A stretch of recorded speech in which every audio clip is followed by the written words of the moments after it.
Hey everyone, I'm Klloo, and welcome to the data pack Runechant, A World to Discover, a massive survival data pack filled with magic and mysteries. Experience new seasons as you traverse different biomes, craft and cast powerful spells, enhance your weapons with new forms of brewing, or gain different abilities through trimming equipment, which has also been extended to weapons and tools. With 8 new advancement tabs to pursue, come experience a whole new world. The data pack is finally at a state release, so no better time to start playing and preparing for more endgame content to come. You can find the pack on Planet Minecraft or Moderate, or of course in the links down below. Right, hey everyone, I'm Klloo. So, a bit of a technical one today. We're playing around with the spell tome. We will get back to explaining magic and going over the crystals and whatnot and whatever else needs to be done.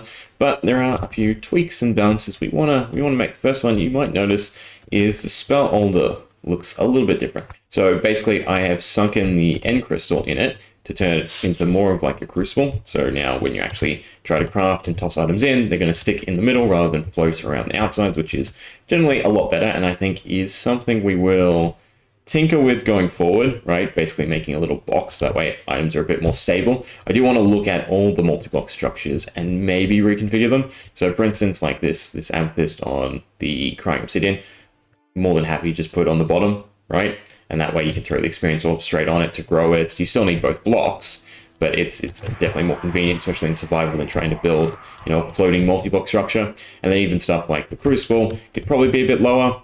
Now, blocks have been deleted because I've been messing with the end crystal, so that's unfortunate, right? But anyway, today, magic. So, Statistically Blue has given some pretty decent advice. So right now, right, if we aim at the legs, we hit. We aim at the torso, fortunately the spell goes right through it.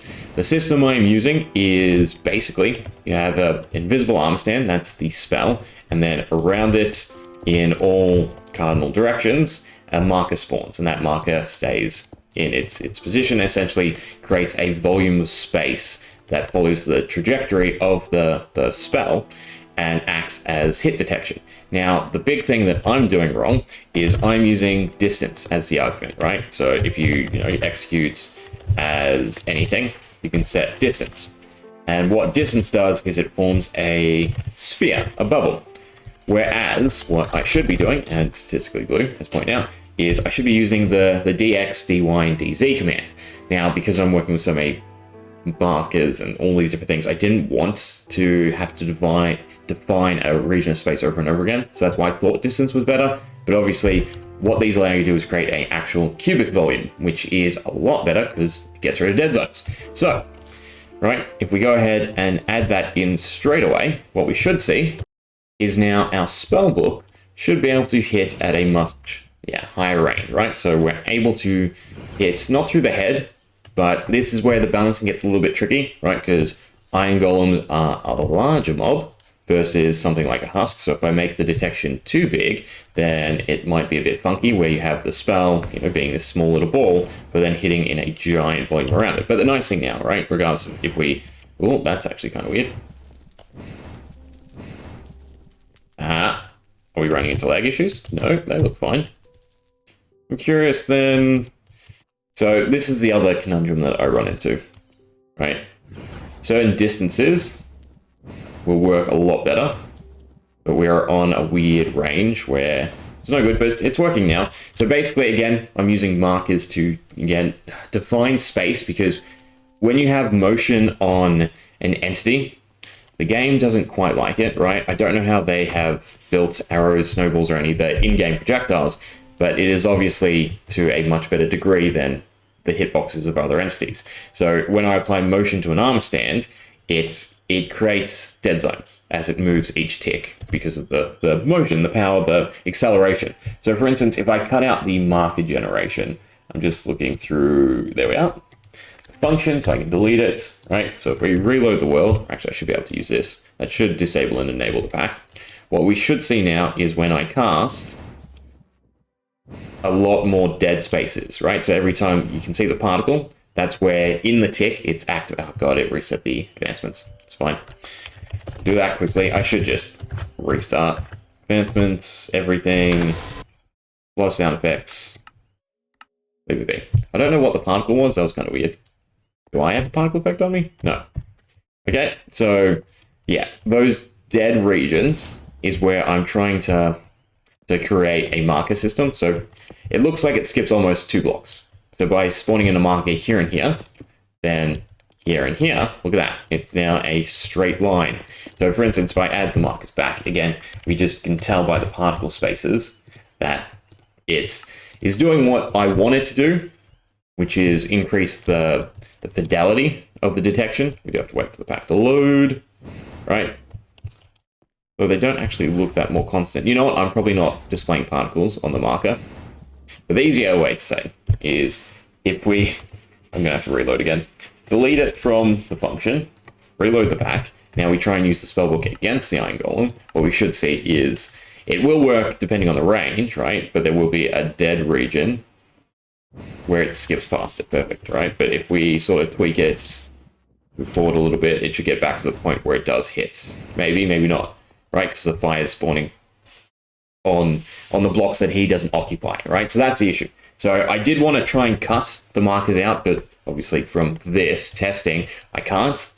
Again, main issue being that the acceleration of the armor stand I'm using makes it go 1 tick here, next tick you'll actually be there because the acceleration is too high. I don't want to decrease the acceleration because then you get weird patterns, right? Right now that's as straight as I can get it because of gravity affecting the arm stand. Now annoyingly, if you turn off gravity, entities don't apply motion anymore. Something like that. Hopefully that gets changed, but you never know. So for now, we leave in the markers. It's fine, right? It just means that every time you cast a spell, it is creating a bunch of entities, which will then result in some semblance of lag at some point, especially if, again, I'm running all these functions off of the markers to detect hitting the actual Iron Golem. It should be saved, right? So now if we go back, but from the looks of it, unfortunately, there are still dead zones. So although the cubic volume does work a lot better, I'm out of lapis, there is still the issue of certain spacing not quite working from the looks of it. Yeah. The other issue we run into is in order to use DX, we have to define the position 1. So ideally, we set it as, call this -1, 1, right? And then DY, DX, DZ, they're all positive 1, 1. So that way, no, sorry, positive 2, right? So that way it starts this side of the marker and then stretches out that range.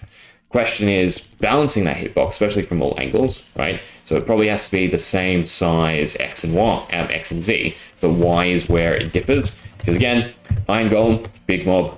If we do something like a Husk, you know what? I wanna have no AI. Summon Husk. Right here is fine.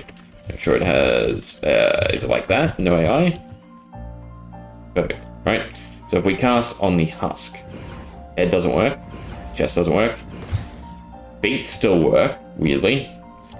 But again, it's tricky balancing and making sure that it's completely balanced. Because then again, we go to a different range. Now the feet don't work, nothing works. Right?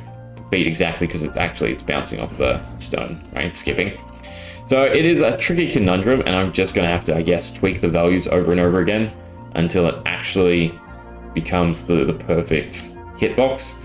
I could use something like arrows. The main reason I don't want to use arrows is I'd have to increase the particle size to hide them because you can't just apparently make them invisible. I could use snowballs, but then you can't add piercing and you can't have the spell actually go through the entity. Look at that, that was perfect range. We actually hit him on the chest. But it does seem like, right, statistical glue is pointing me in the right direction.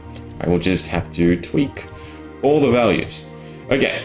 We'll discuss some other stuff. All right, so again, I have reconfigured this multi-block structure.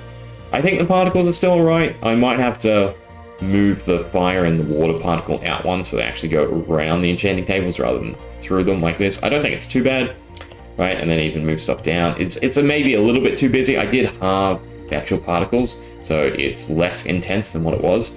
The other thing that I've done is I've gotten rid of the effects, right? So in the previous ones, every time I was attuning the altar, we were getting different benefits. If you stack it up too much, it can cause bad effects. Thinking about it, that's an interesting idea, but it's more hassle than fun. And if it's more hassle than fun, we should just get rid of it, right? But if you feel differently, let me know. All right, so while we're at it, we might as well look at these structures. So the crucible I like, I just think it's too tall. The unfortunate is it's always 3 blocks, right? Because again, we want a space where you can throw stuff into it. Again, this is sort of where it goes. It might be better to make a custom block, right? And that way it can be this design, but shrunk. But at the same time, I don't mind this one so much. The furnace is the big one, because I would like automation, right? So to be able to, you know, cut these out, run droppers, run hoppers, something would be fun and interesting, and even just dropping that down a block, but then you can't do the hoppers or droppers. I don't think you can do them on the diagonals, so I don't know, I'll have to tinker with it. The shulk, you know what? I'm gonna do it this way. We have all the multi-block structures here. So let's think about them. All right, so again, the furnace is that magma block surrounded in stairs, then a cross of walls, and then the cap. So you can throw stuff into it somewhat easily. There is a little bit of an issue, right? Spacing, hitting the walls. So it really makes me want to cut out that middle section, but then it floats and it looks kind of weird. I mean, I could instead add just a wall to the middle, and I can still detect off of the middle block here, and it makes it a little bit easier, right? Because items will hit and then fall. They shouldn't bounce completely off, no, right? But that does kind of look a little weird. It definitely looked better the way it was, rather than this. Right, there'd be a blast furnace there. I could look for a smaller block, like a pane or something, right? But it's the question of form versus function, because that looks like a little furnace to me. So you throw all the stuff onto the hot fire, and it smelts, does its job. So I like the concept, but again, the execution maybe needs a little work. This one, I definitely want to not make it float, right? Instead of having the amethyst go up, we'll just make the amethyst go down. That's easy enough for me to swap around as well, right? And you just throw blocks onto this to crush them. You throw experience onto it to regrow the amethyst. Plain and simple. The shulk towers, these I do like as long as they're sunken, right? We could almost cut out the initial shulk block, so you don't need that, and just make it that. And even then, I like the color scheme though. That's the whole thing, right? Because you have the shulk to that degree and that degree. I mean, even a catalyst kind of maybe looks better. But it was more about making it less accessible, right? So it's actually something you have to go and get all the pieces of. You have to go to the ancient city. You have to get all of these different blocks in order to actually craft it, especially the shulk catalyst, which I think spawns randomly in chests, but I did also make it drop from the warden. Or, no, sorry, it already drops from the warden, but yeah, there's ways in this pack to get enough attributes without the mace to actually properly defeat the warden. Reinforced deep sight, that's the one I'm thinking that I made. I added to his drop table as well. Other than that, we have the end altar, which I think completely fine with, because that is the dragon egg surrounded in endstone. So it should just be the stairs and walls. And again, acts as a nice platform for you to actually target items onto. Right, you're throwing them into the middle. The dragon egg, does it occupy the whole block? I can't tell. I feel like it's slightly smaller, so stuff does hover. But either way, it's not as bad as this where the diagonals cut out and you want to sort of stand here, right? No matter where you stand, if you stand on here, you can throw stuff down. None of the recipes more than 2 items. So dropping wise, you don't have to worry about picking them up because you can do it awfully quick. The furnace, maybe we extend this out, right? You throw stuff in the corner like that, but then it doesn't hit the magma block. This one definitely needs a little bit of work. Other than that, what else do we have? We have the soul beacon. You don't throw any items on that, so that's fine. The grindstone is also perfectly fine, right? It's just a grindstone on top of a lodestone, grinding station, I should say. The wax refinery, that's kind of another weird one, where, again, I just wanted the campfire to have an effect, and that's what's made it turn out as large as it is, and not necessarily exactly what we want. So it's a campfire, a lodestone, a lightning rod, and then any slab as a cap, right? So you go campfire, you go lodestone, you go lightning rod, and then you go slab, right? And that way just the steam stops, and the form of it is it's heating up the lightning rod, which allows you to do the wax refinery shenanigans. And again, if you move all these down one and then maybe add in a stair, it's not so bad, but then that does involve you thinking and obviously placing them accordingly. Yeah, I don't know. This was definitely a right call. It sparked that question in my mind. Do I want to change any of the other multi-blocks? So again, if you have any advice, right? Because again, I think up ideas and I put them in as best as I can, and they're not always perfect, right? So criticism, advice, anything is muchly cherished. As weird as that sounds. The English, not the phrasing. Well, no, the phrasing, not the sentiment. There we go. But yeah. Or, again, balancing tweaks, let me know, because they all are more than welcome.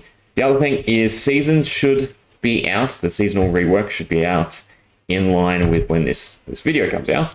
So that will be changed. The spell detection will be changed. I'll play around with it a bit today. And for the most part, the seasons are done. I just want to add in a few more minor effects. But overall, I cut out any placement effects, right? So anytime it places blocks around you, aside from the snow season that actually creates snow, and then there are a minor effect, a major effect, a tag system, a entity tagging system, and a entity summoning system, 5, and the particle system. Yeah, so there's 6 different things in place. They will happen periodically / randomly, and then also they will increase in intensity as the season progresses. Now, we have season indicators. When you enter a season, you get a chat message, and when a new season starts overall, in terms of the time, it starts. I don't think we're in any of the seasons, unfortunately. Right? So with that in mind, shall I cut out the icons? Because that has been mentioned, that interferes with other packs that tinker with the hotbar and everything. I will remind you that I actually use the title function for those icons. So I doubt normal people are using the title, because you have to scale it, you have to position it a lot more than obviously using the action bar function. So if you do title, you can essentially define space in the action bar or the title / subtitle, but the subtitle needs the title. So basically for the season icons, the title is playing. For the action bar, that's the spellbooks, right? And the spellbooks will, I guess, override any other action bar when you have a spellbook equipped.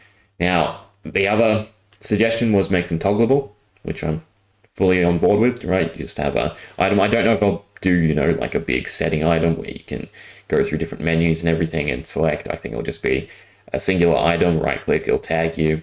If you have that tag, the icons will disappear, will not be run. If you don't have the tag, the icons will be run. I think is the simplest way, right? But anyway, I just have this to tinker around. It's definitely much better. So again, thank you Statistically Blue, but needs a little work, right? Because again, it's just the motion. So right now it's not hitting, which is a bit of a shame. And I burnt through all the lapis like usual. But yeah, the fact that it's now above and below is definitely better to some extent. Oh, yeah, it's more accurate. There's still dead zones. Again, I think it's more to do not with how I'm detecting, but the motion of the thing that I'm spawning, right? And it passing through objects too quickly per ticks. So I think because the acceleration is higher here before it drops off. Yeah.